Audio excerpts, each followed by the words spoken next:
Hey there, Life and Surround friends. I'm very pleased to be finally bringing you this topic. I've been wanting to introduce you all to the work and the efforts and the talent and some of the output of a fellow surround sound lover and composer, producer, bandsman, singer, engineer. This guy does a little bit of it all, and over the years I began to notice that he's involved in lots of projects that have caught my interest and have brought me some enjoyment. So I wanted to finally present him to you, Mr. Ian O'Doherty.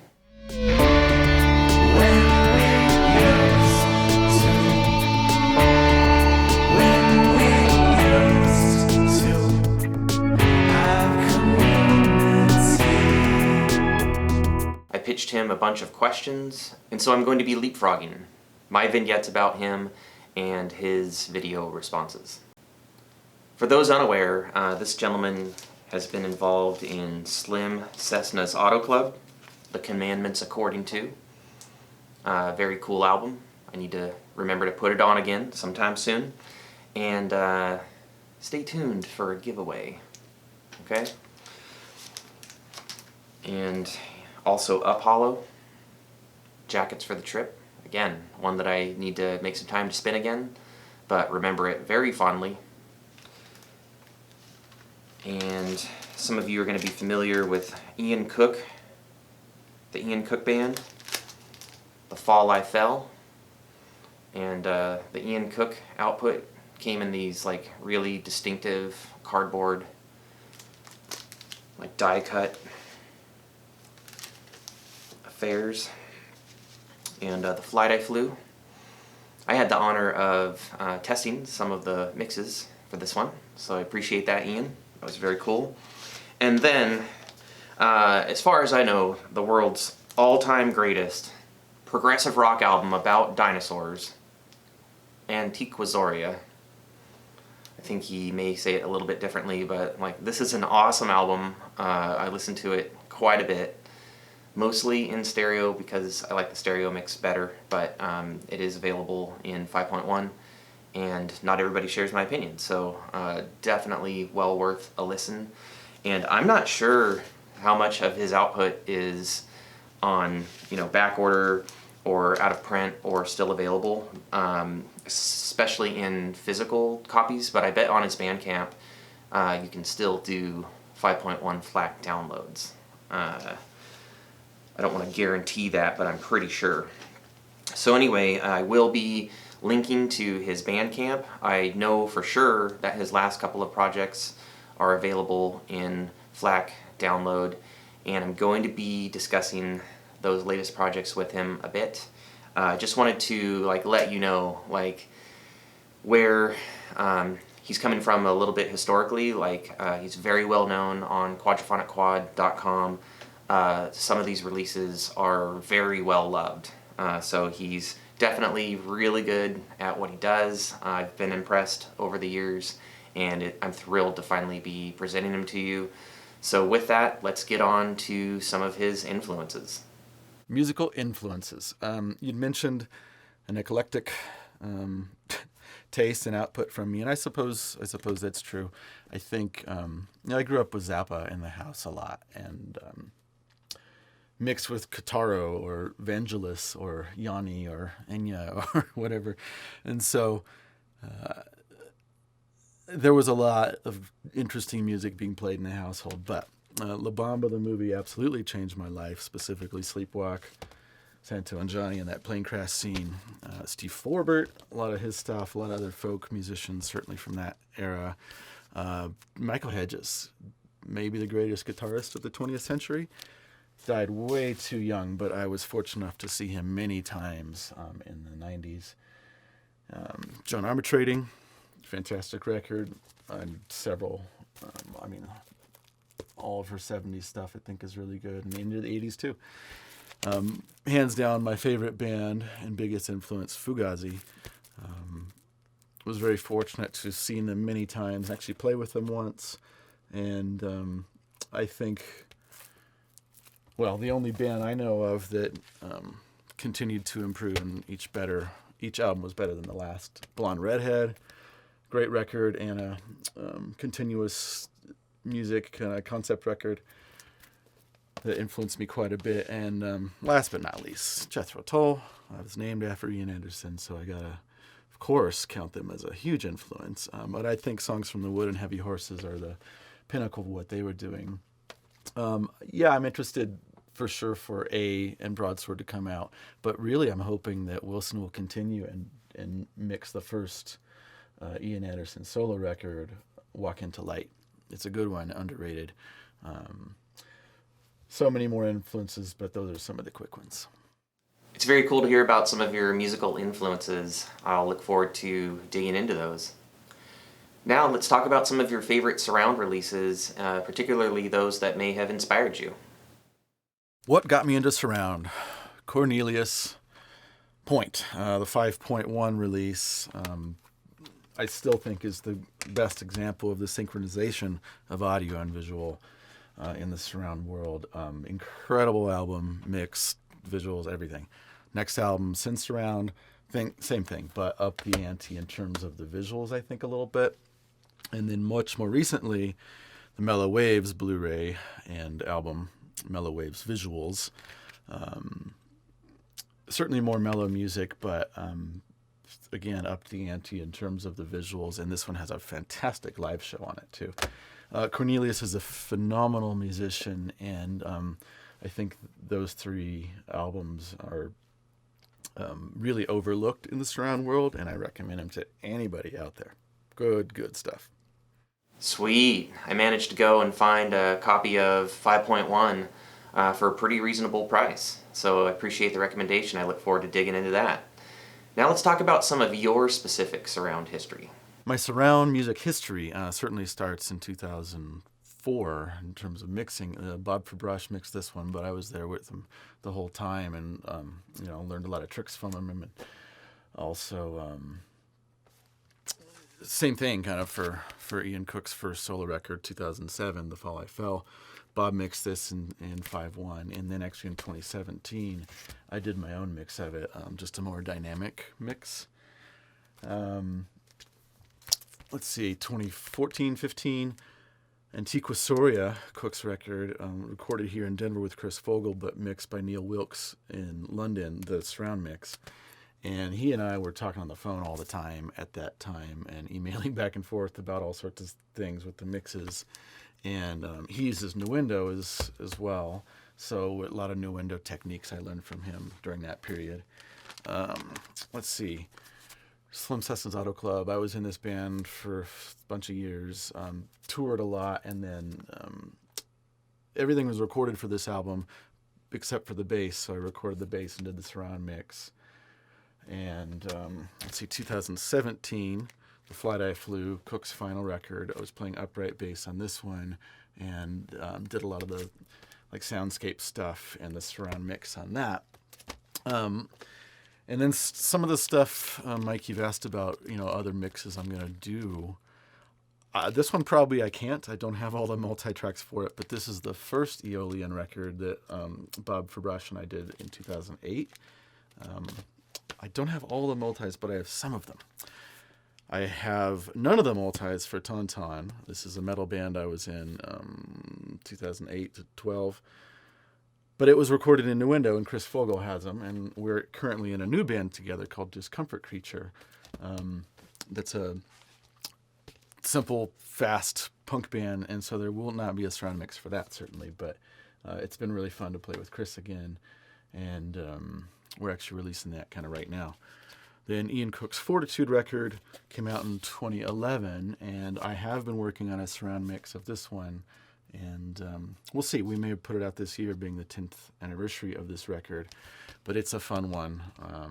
As for the future, I'm not sure. I'm just going to keep writing songs. And I personally am not... I'm mostly interested in Atmos in the way that it's been delivered to streaming. I don't really think it adds a whole lot for me personally from an engineering standpoint or a mixing standpoint.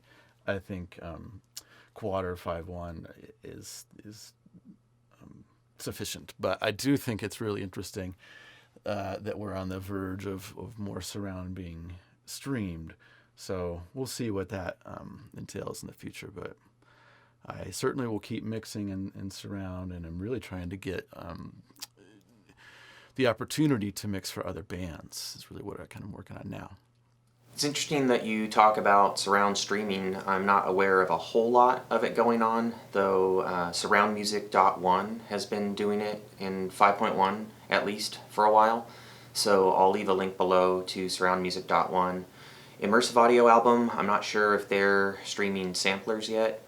But yeah, there's not a whole lot available, and I'm also excited, because services like Apple TV Plus and Tidal are at least offering Atmos to stream. It just makes me wonder why they wouldn't also offer 5.1. Now, I'm a little bit more sold on Atmos than you are. I certainly have listened to some pop and rock releases that didn't do a whole lot for me, and in some cases I like the 5.1 better if it has an accompanying 5.1 mix, just because maybe it comes off as more discreet or directional or active, in my opinion. But I have heard some mind-blowing Atmos, like in the electronica world, like Kraftwerk, and in the RO3D world, more orchestral stuff, like from 2L. So immersive 3D sound can really be mind-blowing, and I'm excited now that Steven Wilson's getting into it, Bruce Sword is getting into it. I hope I'm not letting the cat out of the bag on that, and Bob Clearmountain. And so I think in the right hands it could end up being very impressive, so I remain hopefully optimistic. Now, regarding some of those projects that I want you to eventually get around to remixing or re-remixing, Tauntaun would definitely be my #1 pick, but you already know that. Alright, so now let's talk about some of the gear that you use to pull off what you do. You asked about gear. The main thing, especially for Division, is a 1983 Rick bass. That, and when there are rhythm guitars, it's usually a Godin. I have a few, actually, but this is my favorite, the LG Signature. And then 1952 Gibson 125. This is not original, but the P90 is, and sounds fantastic. Really plays well. Love this guitar. And then for a lot of the really interesting tones, backwards EBO stuff, a lot of the solos, I use a Brian May. Interesting guitar, of course, that it's wired in series, phase switches, 0 fret, floating tremolo, really useful for all sorts of things.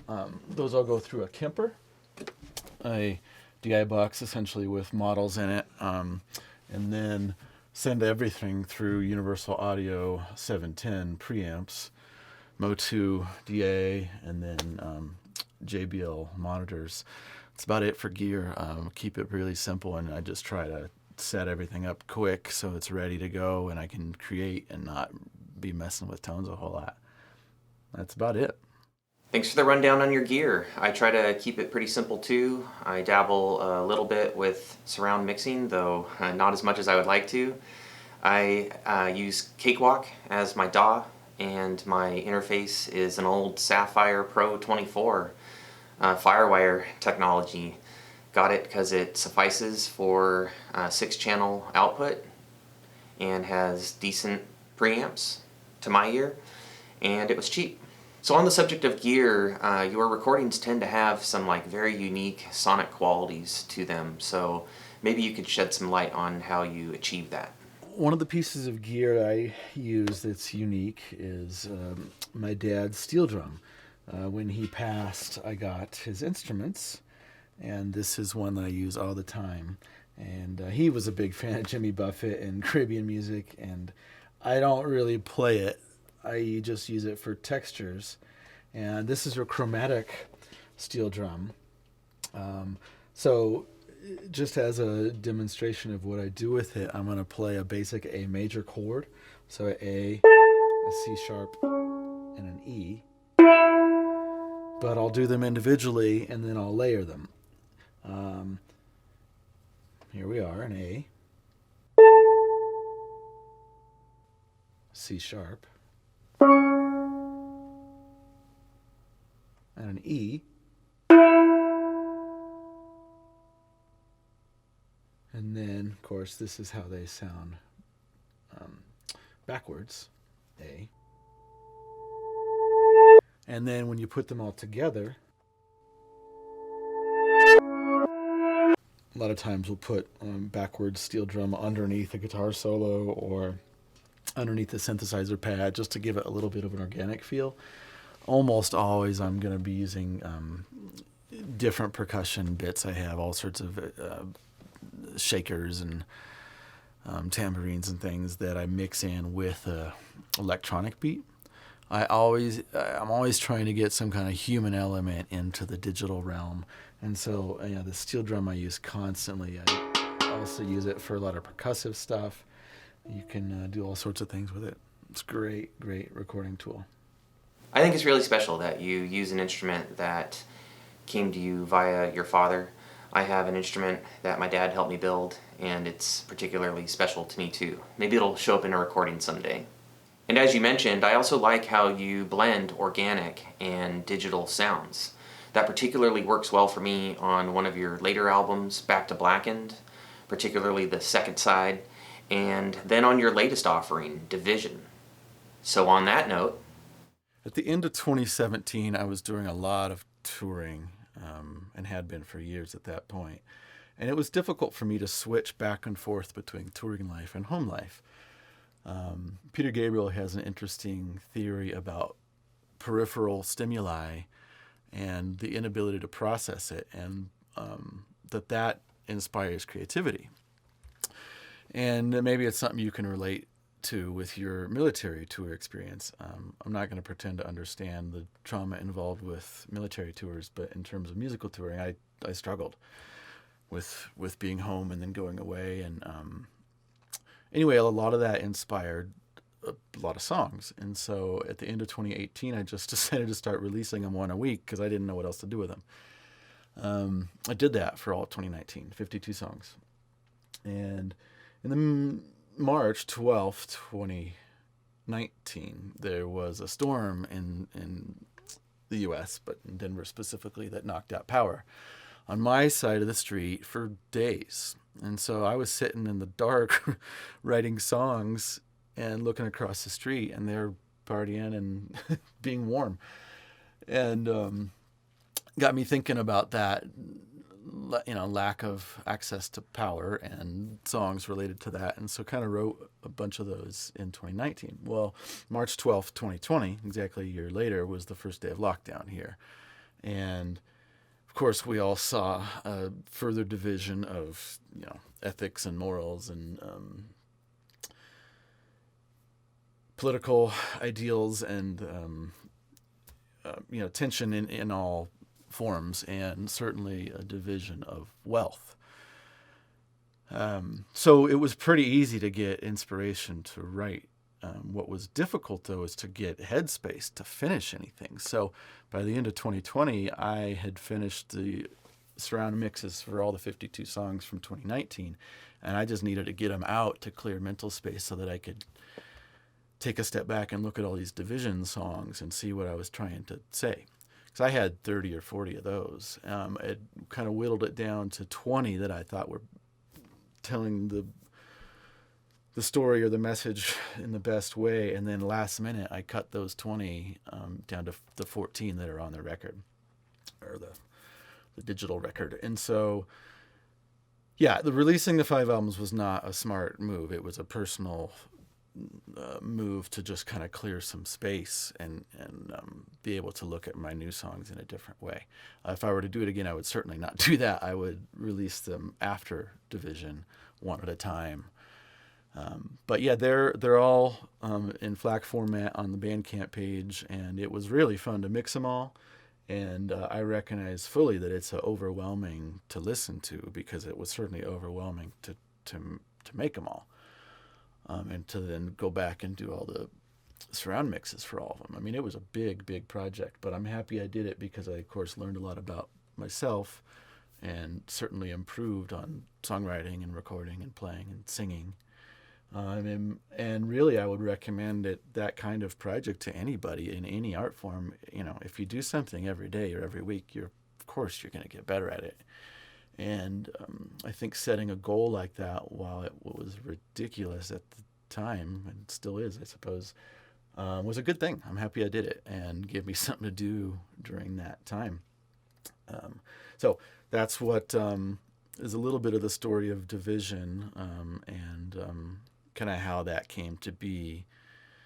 And I do think it's an interesting album for the time. It was weird and